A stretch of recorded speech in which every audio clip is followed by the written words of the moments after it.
We're back, brothers and sisters. This is the Saturday Action Rally coming to you live on WLIP 1190 AM here at the House of Justice, 106 West 145th Street. I'd like you to get on your feet right now for the president and founder of the National Action Network, the Reverend Dr. Al Sharpton. No justice, no peace. No justice, no peace. No justice, no peace. No justice, no peace. What do we want? Justice. What do we want? Justice. What do we want? Justice. When do we want it? Now. When do we want it? Now. When do we want it? Now. When do we want it? Now. Hug the person next to you. Tell them you love them.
National Action Network Change Choir, give them a big hand.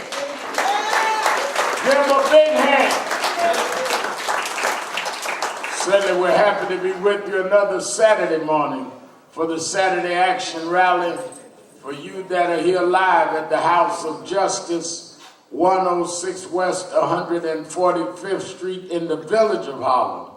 And for you that are listening live on 1190 WLIB AM in New York, and you that are watching live stream on nationalactionnetwork.net around the country, we're happy to be with you another Saturday morning where the action is. Give a hand to our presider, Attorney Michael Hardy. Certainly we're glad to have heard from our Queens Chapter President, Reverend Philip Craig. Let me say in the way of announcements, in 10 minutes we go live for our last hour every Saturday on Impact Network, the Inspiration Network nationwide. But let me say that we continue to deal with the issue in New York around the insult on Senator Andrea Cousins. And there was a rally and a press conference yesterday with our Northeast Regional Director, Kirsten John Foy, and our State Senator Brian Benjamin.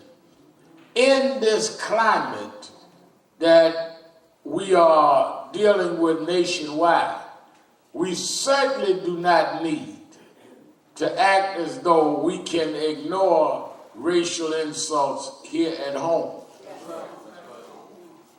I think that when you stand up, and it's important that all of us stand up and stand together, it gives the signal, whether it is anti-black, whether it is anti-Semitic, whether it's anti-Muslim. You can't fight bigotry against anybody unless you fight against everybody.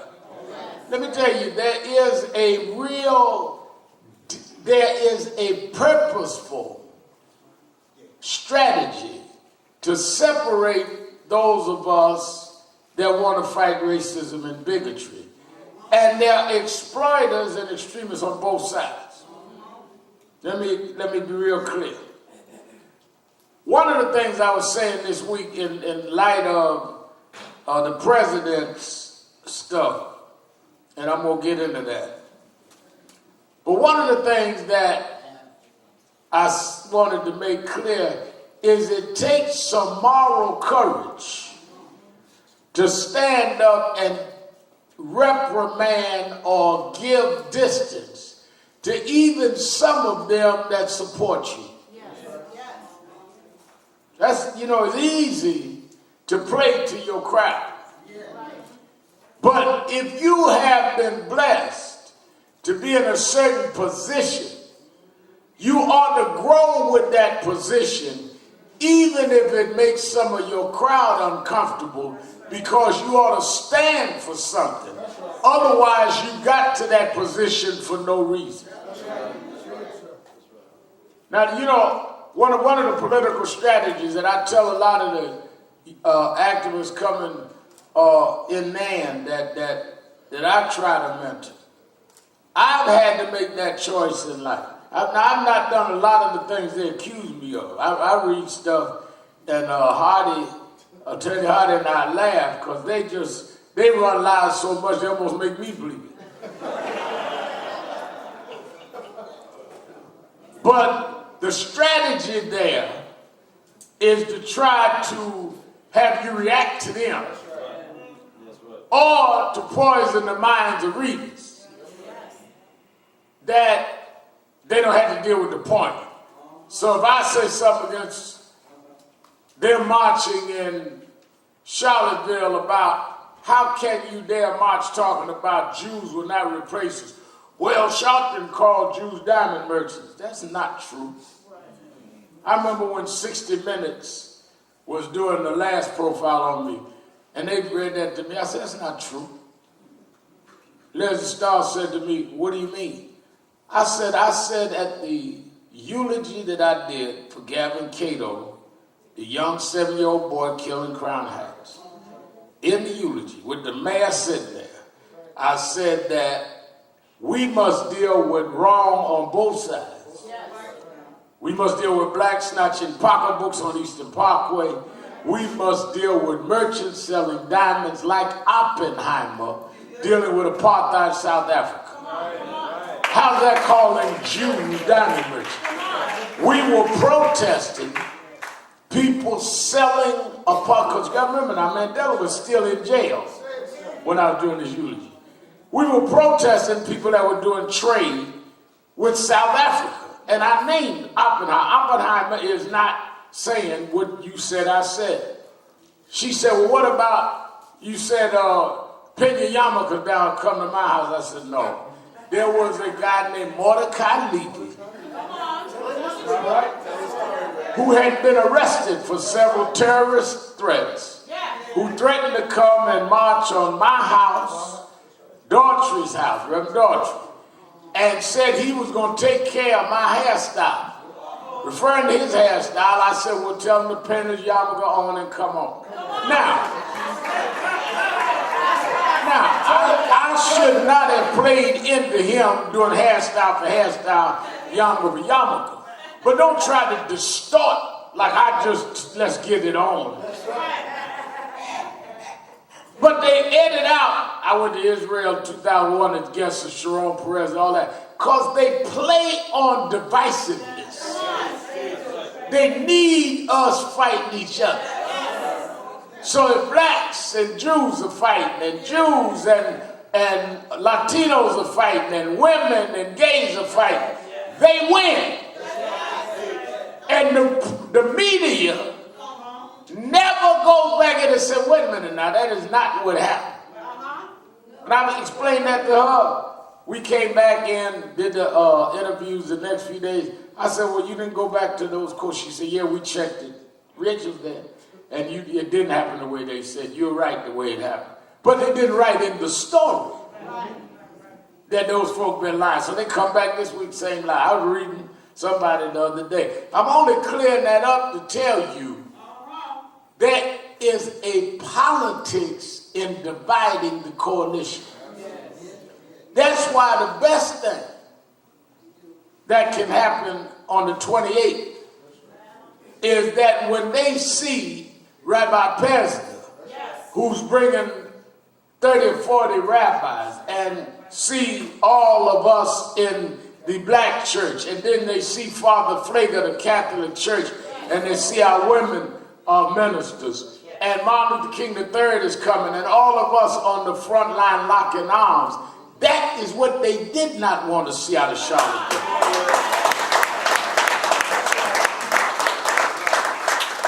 I'm going to tell me the best way to handle a dirty glass, put a clean glass next to it. What did President Trump try to do? Well, they're both sides violence. Last thing they need is a non-violent, dignified, but firm presence that is totally inclusive to come to Washington 10 days after this fiasco that he did and he defended. That's the last thing they need. They do not need that picture. But that's the picture that broke the back of Jim Crow in the first place. Reverend Craig, God called me on my radio show this week. Said, we're at the nonviolence don't work. We've been nonviolent 50 years. I said, that's not true. Huh? I said, it's not true. We've been everything the last 50 years. That's right. Yes, that's right. Now tell me what violence got us, and I'll tell you what nonviolence got us. Yes. What do we get out of Watts right? What do we get out of South Central right? Yes. What do we get out of Crown Heights right? Yes, sir. What did we get out of Ferguson right? Yes, sir. Nonviolent, I can tell you what we got out of Birmingham. We got a Civil Rights Act. That's right. Selma, we got a Voting Rights Act. King of Chicago, we got open house. Our marches and demonstrations here with the New Jersey 4 got us racial profiling legislation. I'm going down Fifth Avenue with the legal community in the courts, stop and frisk. I can show you what we got. There is a difference between a fit and a movement. And every one of those marches, when we did the Admiral Weaver March, that succeeded, putting the Pope in jail and got new police procedures. All of them was when we united everybody and worked together. And they're interested, they got to go, when they take me, they go back, Crown Heights was 25 years ago, 26 years ago. Well, I've been real active since then. But they got to distort stuff for divisiveness. And the master of that has been President Trump.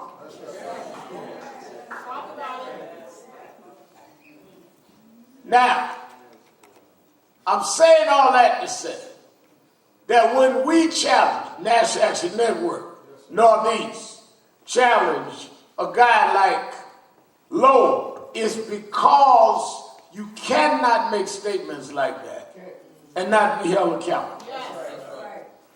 You cannot have people educating folk in Success Academy and then normalize people on the top of their board being able to say something like that for the chair of the Democrats in Albany. So I want y'all to know of our firm support there. Let me also say that this week, the chapter and huddle will be participating along with our Atlanta chapters taking the lead in Atlanta, and LA really kicked it off with Reverend Tulis and Najee Ali in the protest around Colin Kaepernick. Yes. We feel that people ought to have a right to state their political views and state their social views without being targeted and without being, in many ways, blackballed. And I'm glad Michael Bennett has stood up now. But now what y'all gonna do when you got more players taking a position that we haven't agreed with, that something must be done about the criminal justice system in this country. So I would hope that on the 23rd, that all of y'all support around the country what is going on, whether you can work with National Action Network chapters or others that have gotten involved. I saw the NACP release a statement this morning in Atlanta.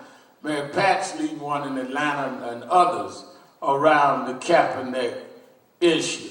Let me lastly say, and I'm going into my real message, and we're getting ready to go live on Impact. Let me also say that it is important that you here in New York understand that when Trump comes to town and folk be marching, that Trump likes a lot of activity.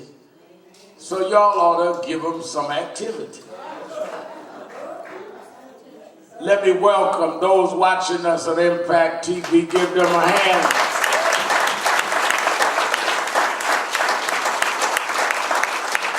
Let me say this. For the last 2 days, I was in Washington, D.C., meeting with ministers, meeting with rabbis, meeting with priests, and meeting with imams around this ministers' march. We are in the middle of a national crisis. That's right. And it is a moral crisis. It is not only politically incorrect, it is a moral sin to support white supremacy and anti-Semitism. It is a moral sin. And the reason that we call this 1,000 Ministers March, and we had called this before Charlottesville, but Charlottesville is a prime example of why we call it. And a lot of people have intensified. I'm getting all kind of people signing on. Non-clergy is coming to march to support the clergy, because the real question is, look at American history. I want you ministers that are watching me on television, I want you priests and rabbis and others, ask yourself, fast forward 10 years, fast forward 20 years, and they say when people marched with helmets and torches, saying in open, covered by network television, and know they were being filmed, Jews will not replace us. What did you do, Reverend? What did you say? Come on. What did you do, priest? What did you say?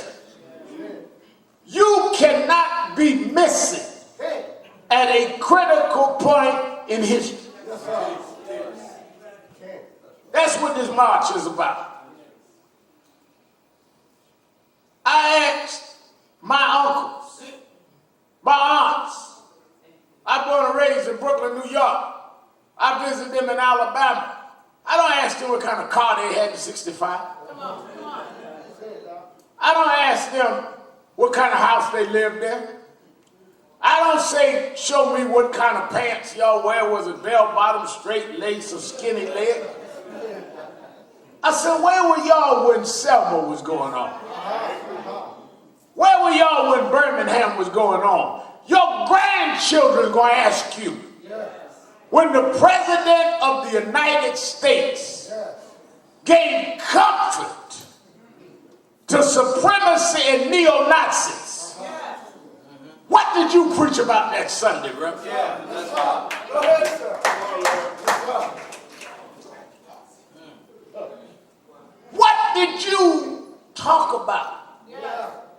This is a moral crisis. If you got any self-respect and regard for your ministry, you need to be in Washington with us a week from Monday to stand up and be among the number. You can call or you go online and register to be one of the 1,000 ministers. Call us at 1-877-626-4651, 1-877-626-4651, or you can go direct online to www.nationalactionnetwork.net, www.nationalactionnetwork.net. I want to say that we are glad to be with you today. I will be tonight, you that are watching in Florida, I will be at the Volusia County Black Caucus, Democratic Party Black Caucus dinner tonight. I'm speaking in Daytona Beach, and be right back here tomorrow for Harlem Week, and gearing up all week for the march. One of the things that I get all the time when we are traveling is folk that say, Reverend, you know, the times have me depressed. Well, you don't need to be depressed. You need to really get yourself energized. A lot of y'all watching me, I tell y'all every week to call our prayer line. We are activists that's based and grounded in prayer and faith. And you need in these times, with this confusion going on. I mean, there used to be a 24/7 news cycle. It's a once-an-hour news cycle. President might have tweeted something while I've been on the air. It changed the whole thing. We need to always be constantly vigilant and protective of your spirit. If you that stand and have a problem and need prayer, call our number, our prayer line, 1-877-626-4651, 1-877-626-4651. Someone sitting there right now, you that want to sign up for the march, or you that may have a problem. There are urgent situations all over the country that want the attention of National Action Network. Call us right now while I'm on the air so we can find out what's going on. Now, let me go through some of what's happened in the last few days that I think we need to put in context before I get into my message. Yesterday, we see Bannon was fired. Now, we've been told that Bannon, who represented the alt-right, was the one that was whispering all of this hate and far-right stuff in the ear of President Trump. If you remember last Saturday, Charlottesville, young woman brutally killed. We all came, and I spent much of the week doing things across television stations and other places, talking about how we got to stand together against this hate and anti-Semitism and racism and Islamophobia. All is the same thing. Hate is hate. You cannot put love and the Spirit of God and hate in the same heart. I don't care who you are. Nor can you be silent in the face of it. The Christian right cannot show up with laryngitis when you see people killed. Those that are on the president's faith advisory, where are they? I know where we're going to be Monday week. Where are they? I looked at the whole list of the ministers on that advisory council. I've not heard them speak up and say the president is wrong for what he said and what he did in relationship to Charlottesville. I saw businessmen, CEOs, resign and leave his economic advisory council. What does it say if businessmen show more moral courage than men and women of God?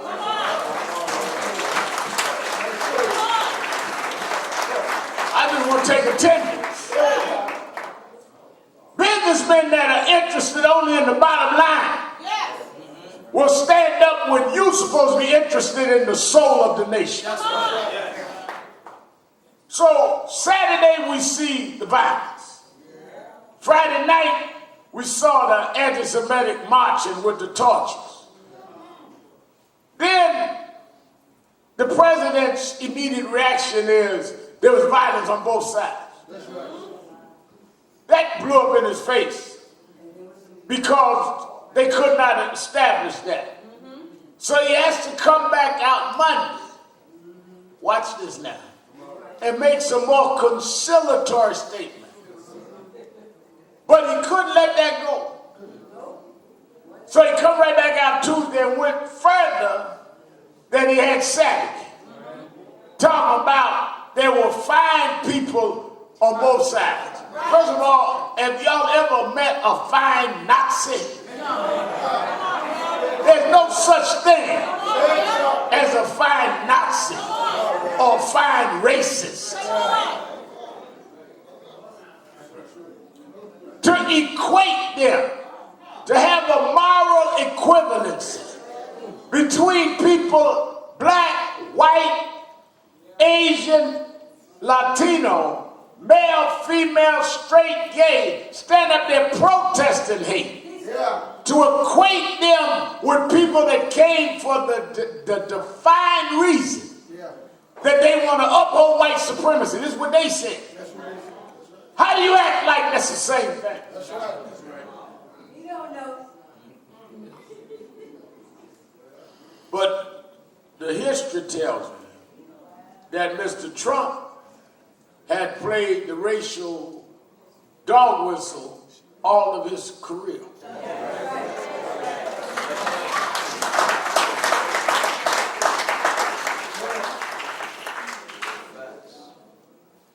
Donald Trump comes from Queens. I come from Brooklyn, lived in Queens. Donald Trump fathered him, had to settle a housing discrimination lawsuit brought by the government.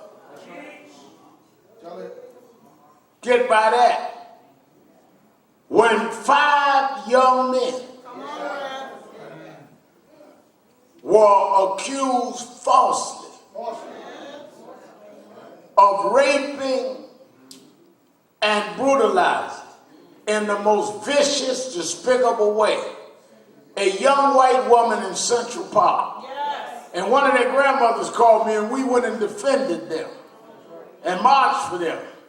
Donald Trump put ads in the paper at his own expense that they should be given the death penalty.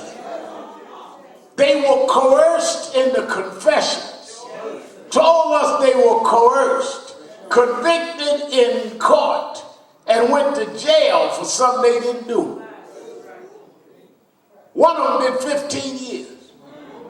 As God would have it, in jail, one man told another man, one inmate told another inmate, you know, I did that in Central Park many years ago. It's 13 years later, he said. The guy told on him, they did the DNA, and he matched the DNA that they found on the girl. And they released those young men. Life taken from them. Best years of their life. How do you give somebody back 15 years? They came here, we said to one of them, we're going to try to help you. Couldn't find a job, worked here 3 years. Finally the city settled with them and had to try to pay. You can't give me millions of dollars when you take 15 years out of my life. But he took part of his money Yes, sir. and started a recidivism program. And every Saturday morning, he's been here where the National Action Network stood. He's here with us today.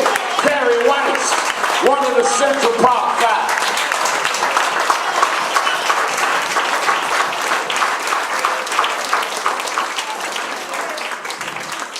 That's how Trump introduced himself to the social political discussion. Well, now maybe he believed they were wrong. You believe things that the courts didn't agree. Okay, but why was he silent on so many other things? Never opened his mouth on Howard Beach. That happened right next. The next community from Jamaica State. Never opened his mouth on Bensonhurst, where Yusuf Hawkins was killed. All this was the same time as Howard Beach. At the same time, Howard Beach and Bensonhurst was 3 years apart. All this around the same time in Central Park. Never opened his mouth on Abner Louima, Amadou Diallo, New Jersey, for the list go on. Never heard from him on a case that related to race since then until the 21st century. Now, we marched on Trump about Central Park. Then he flipped, became a Democrat, supported Freddie Ferrer for mayor. Came to National Action Network Convention with Geraldine Ferraro. Some of y'all remember 2002. They come stood with me, I cut the ribbon. Tried to be friendly because he Democrat then, Democrats in power. They asked him, would Reverend Sharp been marching you? Well, we can have our differences. Then we get to Barack Obama. And he ain't come again. Birtherism. President didn't come from here. I got proof. I'm sending investigators away. We got a birth certificate from Kenya. And I got on the television show every night saying that was racism. He wanted to meet. How dare you call me a racist? I didn't call you a racist. I said what you were saying was racist. We fought. We argued. Finally, we agreed to disagree. Then he went and told everybody, well, Al Sharpton apologized to me for calling him a racist. He forgot I came on every night then. So I got on TV and said, before he tells y'all a lie, this is what happened in the meeting, and this is still my position. It's racist. It's using the other, that he's not legitimate. Those of us that have been treated all our lives like we were not real legitimate Americans, we knew what Trump was saying. And he used that birtherism to go all the way into the Republican primaries. Then he started shooting at Muslims. I'm going to ban all Muslims. I'm going to build a wall with the Mexicans. He has built his presidency on division and scapegoating of people based on they are other than white males.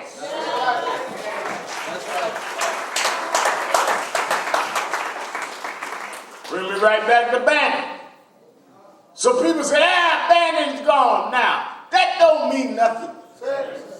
Problem wasn't Bannon. Problem is Trump. It is not the crew, it's the captain.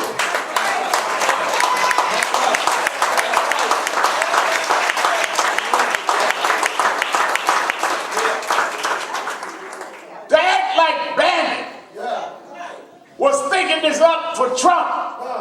Bannon didn't do Central Park. Bannon wasn't with him in birtherism. We got a problem when the president of the United States is sitting there refusing to call the wicked wicked and the wrong wrong, and the moral leaders are afraid to call them on it.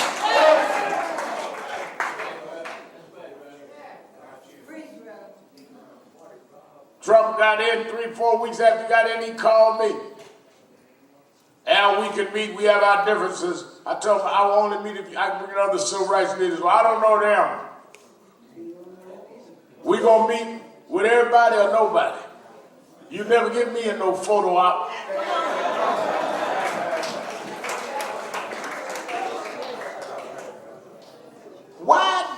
I take that position?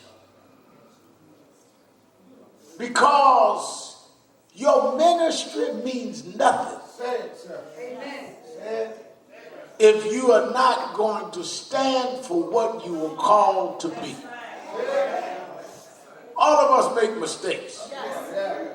But you got to understand that your strength does not come by how high you could reach. Your strength comes by whether or not you remember, no matter how high they bring you, that you were called to reach down and bring everybody with you, or you turn down whatever they offer you. I went to the White House many times under President Obama, many times under George Bush, many times under Bill Clinton. And I marched on Clinton about welfare reform and about the whole crime bill. Marched on Bush about Katrina. I never went to the White House and walked out with a federal contract. Never walked to the White House and walked out with a federal patronage job. Never walked out with an assignment for me. Right wing talk about, Red Man went to the White House 100 times during Obama. Yes, and for what? Right. For Trayvon Martin. That's right. For the shooting in Ferguson. That's right. For the choke death of Eric Garner. Right. Around the health care bill. Around infrastructure development. Around jobs. I didn't go in there to cut a deal. I come in to raise a deal. So I don't need to go to the White House to show I know Trump. I need to not go because I know Trump.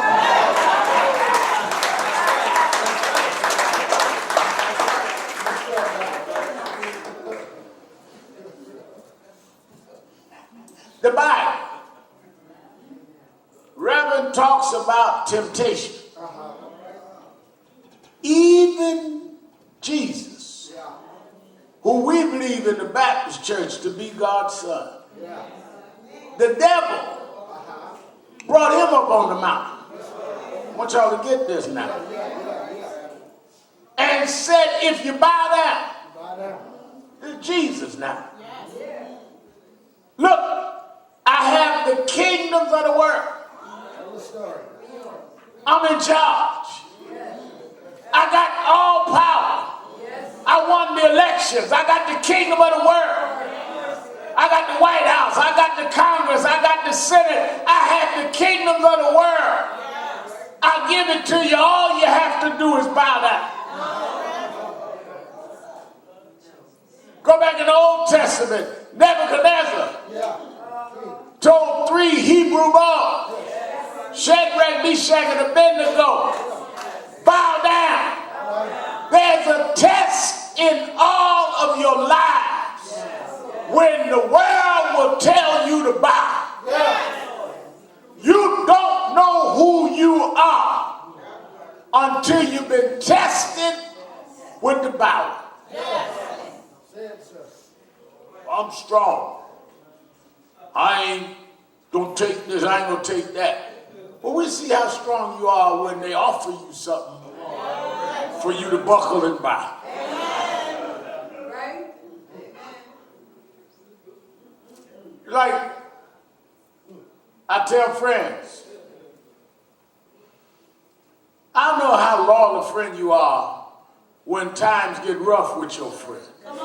You don't know if you got a friend until he gets tested.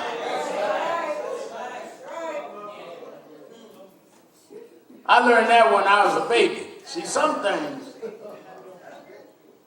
I didn't need to learn in school. Craig, some things I just learned because I always observe stuff. See, I went to Brooklyn College a couple years, dropped out. I'm not as refined and educated as Rachel and Dr. Marcus Bright. I had to learn as I was watching stuff. And I learned this one even before I could walk and talk. When I was a baby, I was a nice, cute, chubby baby. Everybody liked to look in the crib and pinch my cheeks. All the little church women that went to church with my mom and daddy. This is for daddy lovers. Used to come home coochie coochie and pinch my cheek and play with my pacifier. And can I hold them? And they would hold me.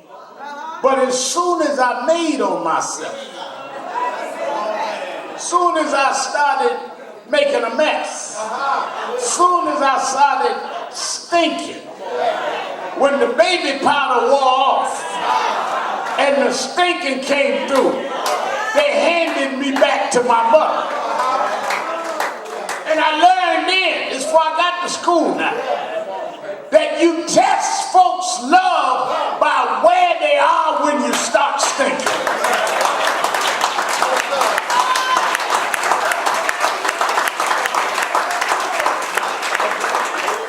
I don't need you when I'm riding high. I need you when I done messed on myself. And nobody want to be around me because the stench is there.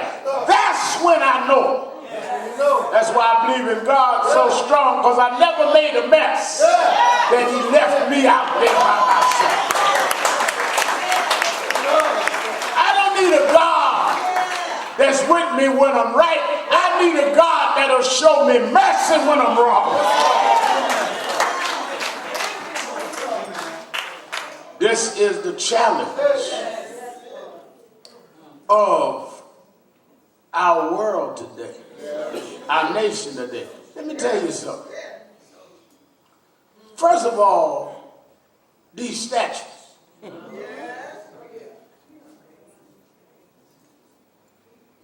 The president says it's our culture and our history. All right, Mr. President, let's talk about history. The statues were not built during the Confederate time.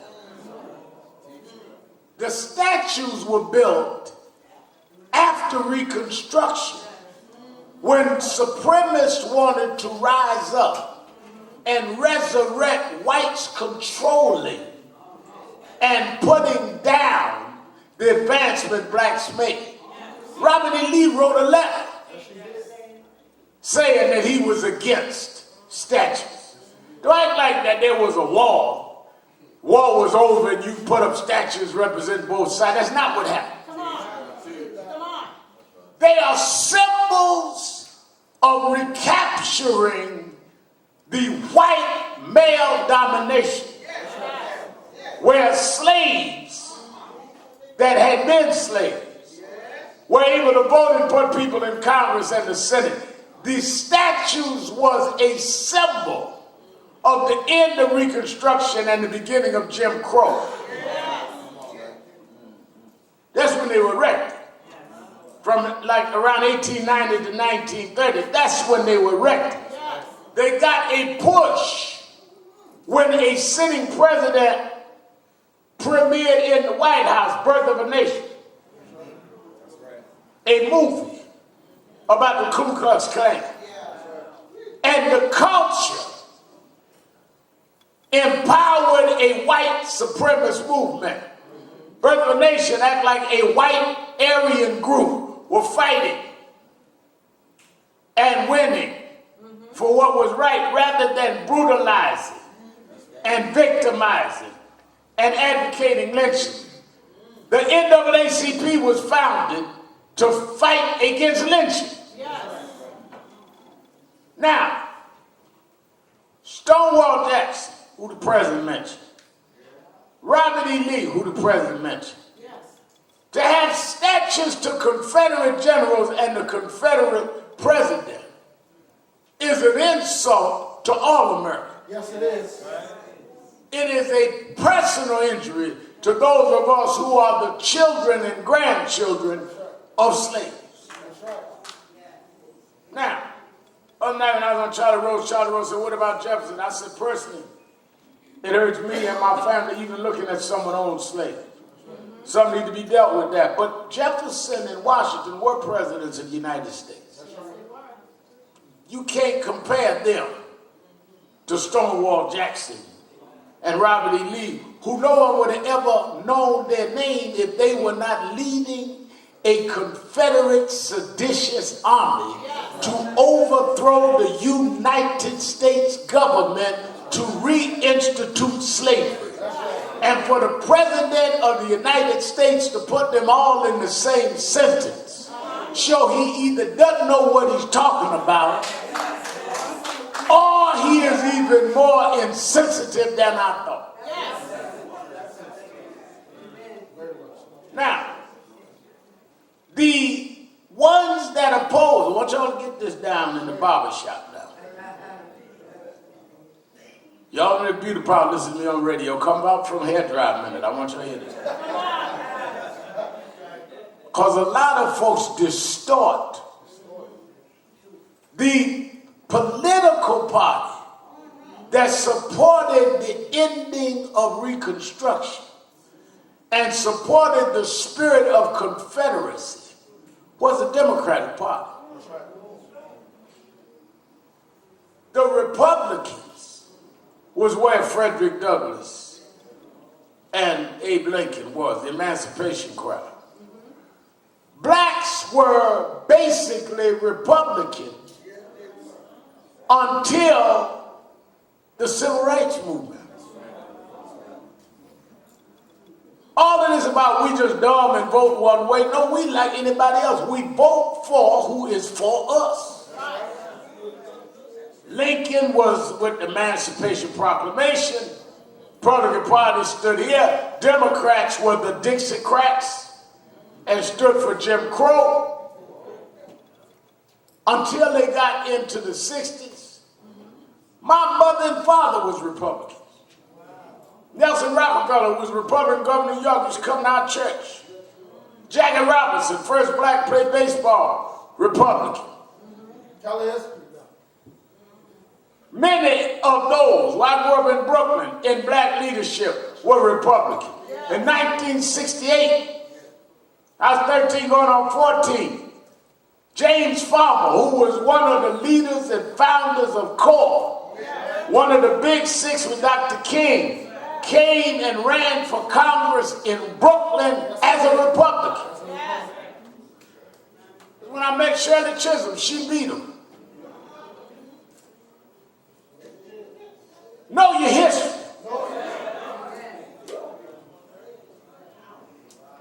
Martin Luther King was put in jail, violating parole, had been indicted for income tax evasion, beat the case, but was not supposed to get in trouble, got in trouble. They were going to put him in state prison in Georgia. It was right before the National Baptist Convention.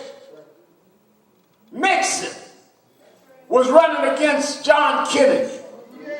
Nixon, who knew King, went to Ghana with King for the Ghanaian celebration of liberation when Kwame Nkrumah took over as president of Ghana and they won their liberation. Nixon knew him, but he wouldn't open his mouth.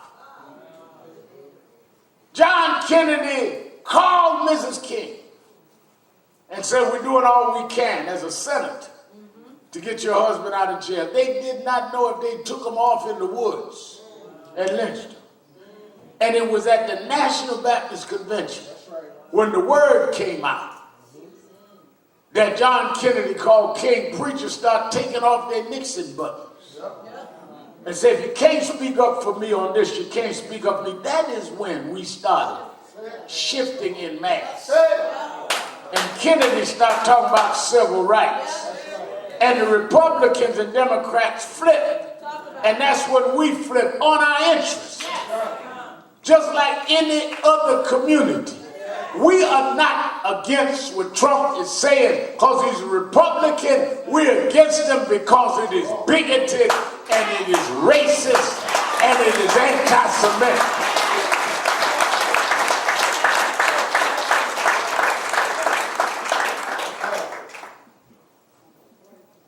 Don't lose your sight on the goal. Confederates taking the statues of Confederates down is a great movement that we support. We started 3 years ago. That's right. Went out to Fort Hamilton That's right, sir. about Robert E. Lee. I'm going to do it on my MSNBC show in the morning. But don't just stop at the statues. Let's deal with the policy.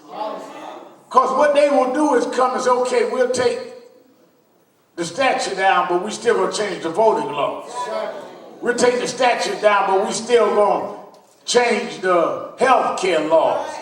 We just take the statute down, but we still going to change criminal justice reform and police reform. No, don't only take the statute down, but let's take what the statutes represent down.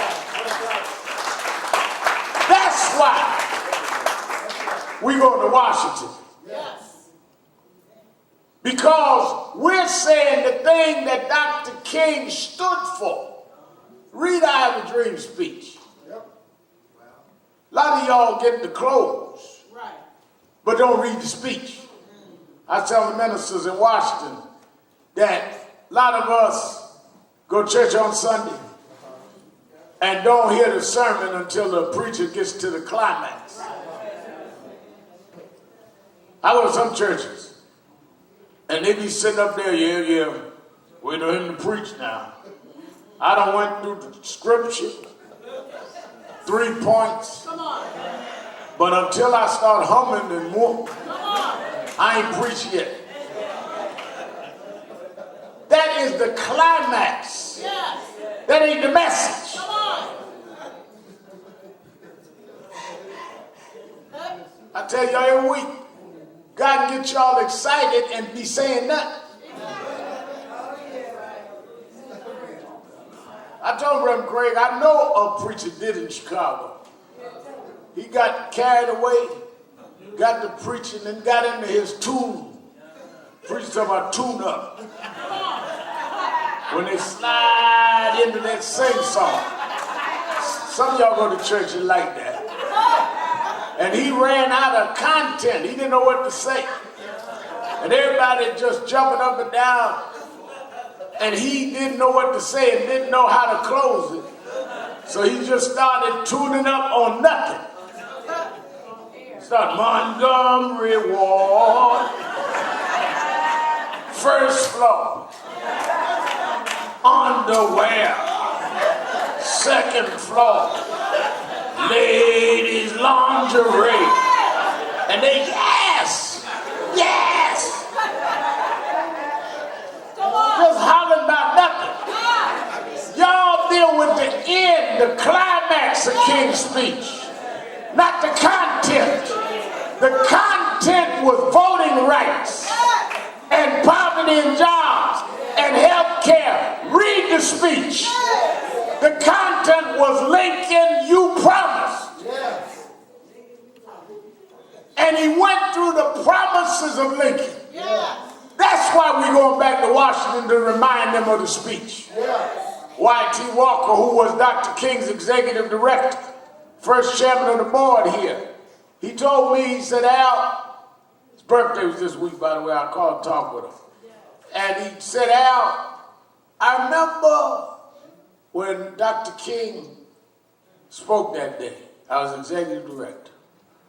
Mahalia Jackson had sang. They put a rabbi up to speak right before Dr. King.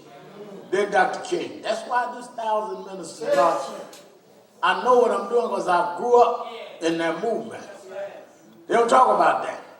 They want to have people fight, just like I gave Rabbi Hushel an award posthumously this year at the convention. His daughter came because he marched himself. A lot of folk out there screaming and hollering was not with the movement. When King got up and started laying out Lincoln's promise and all that, people were clapping because it was Dr. King, but he hadn't really ended with a real raw. And Wyatt said that Mahalia Jackson was standing behind him. And Mahalia said, you better talk about that dream, Martin. Wyatt said, I got angry. Because I heard Dr. King talk about the dream 15, 20 times. Reverend Carl tell you, we preach the same thing, different city, they ain't heard us. So you ain't got to go research nothing new. You know, YouTube done messed us up. We got to come with new stuff all the time now. For YouTube, Doc, we could go nationwide, same service.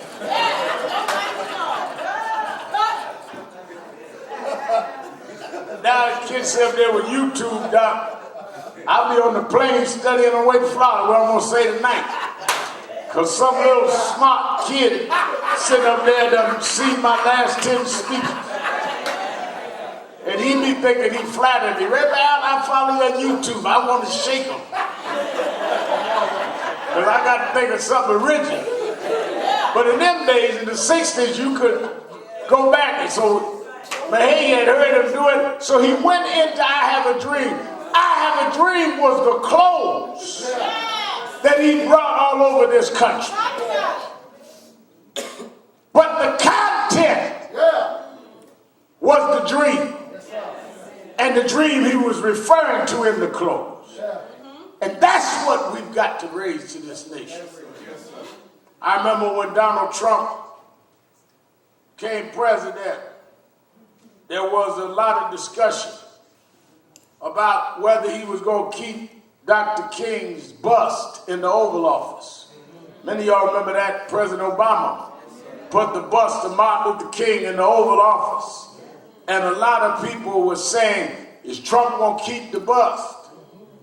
And I remember he finally said, I'm going to keep Dr. King's bust, but I'm also going to put in Winston Churchill's bust. Well, what we need to raise to you, President Trump, is you kept the bust in, but you put the dream out.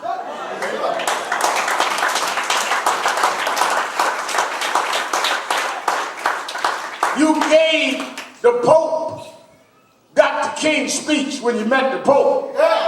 Maybe you need to read the speech.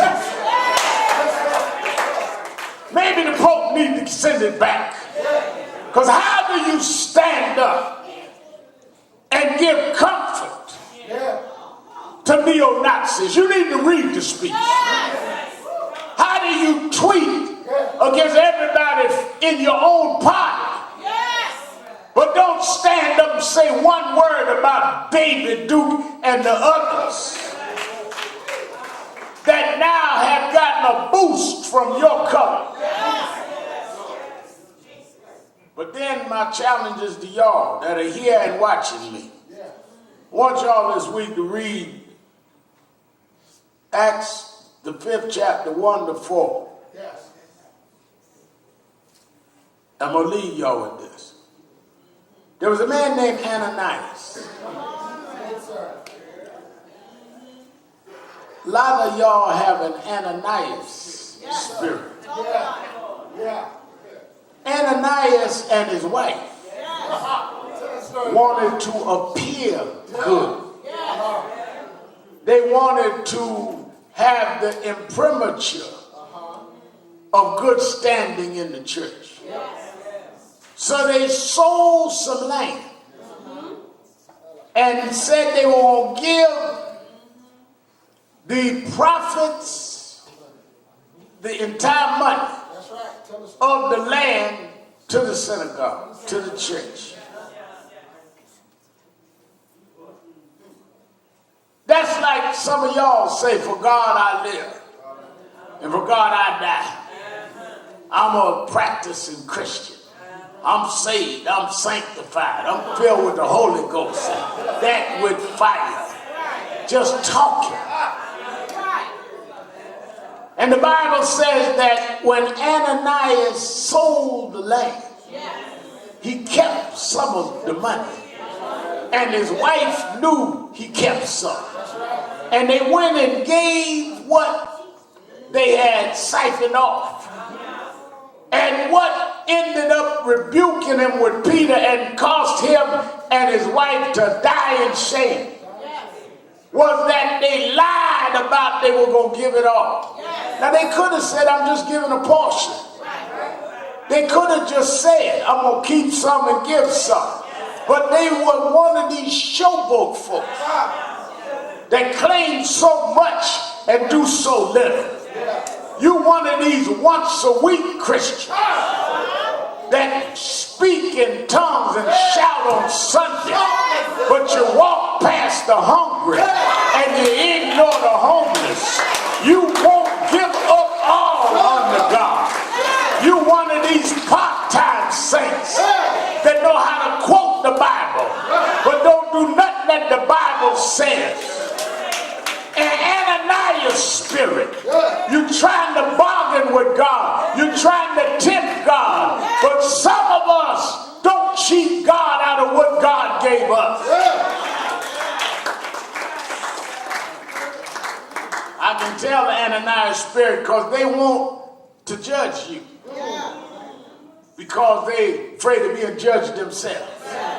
So they say they look a little funny to me. Where they come from, who they mama, what they daddy. Then they go to jail before. Do they have a record? Are they gay? Got all these questions. But some of us can't. Because we come from broken homes. We come from bad backgrounds. But one day I heard him singing in church, just as I am. Without one plea, just as I am. I come, I serve a God that I don't have to qualify for. And I give my all to him because he gives me all I have. Just as I am. Ain't no Ananias here. If you need me to stand up in Washington, just as I am. If you need me to speak the truth, the power, just as I am. I give it all to you. No holding back. No turning down. It's stand-up time. It's marching time. It's speaking truth time. No holding back. No holding back. No holding back. Everybody's singing. Everybody's singing. Everybody's singing.